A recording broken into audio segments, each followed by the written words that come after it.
G'day, my name's Michael Quinn and I'm part of the working group calling for a Royal Commission into the Department of Veteran Affairs.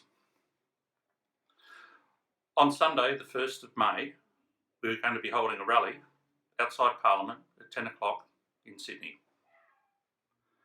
We're hoping that many of you will come along and join in and support those that have supported you.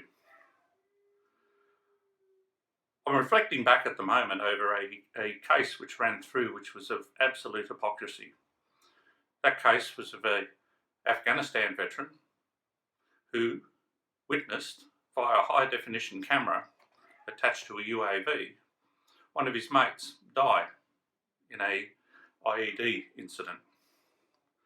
The reason I reflect back on this is because this was a soldier that had deployed multiple times in the regular army and multiple times as a reservist.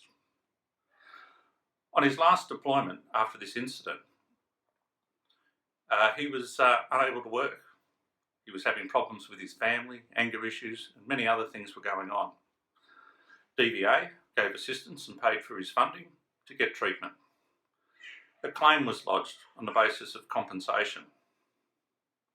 And this was where things started to get a bit tricky, because although as a soldier he had numerous exposures over numerous deployments to incidences which most Australians would never come across, the death, fired at, and being involved directly one-on-one in combat situations.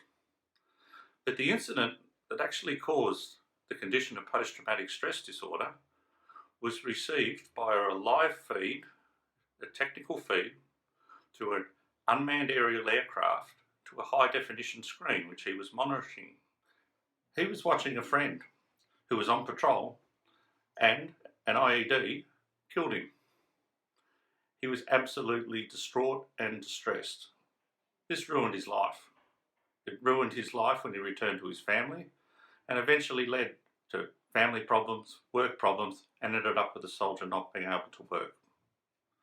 The Department of Veteran Affairs, in its instrument wisdom, decided that because he'd actually received this via a source of media, which is a terminology which was used back when media consisted of a newspaper and a news feed, that he was not eligible for compensation.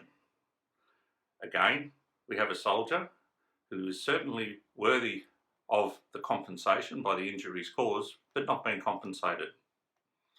We entered him into the appeal process. After the appeal process had gone through, and after having 2 hearings, the veteran finally got the compensation which he was entitled to. Compensation which probably should have come through 3 years earlier. Compensation which may have been able to hold his family together. Compensation which may have been able to sort his kids out with schooling and all of those things which we expect to do as an average Australian.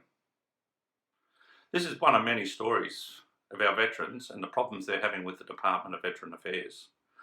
This is one of the stories which tells us we need a Royal Commission into the Department of Veteran Affairs.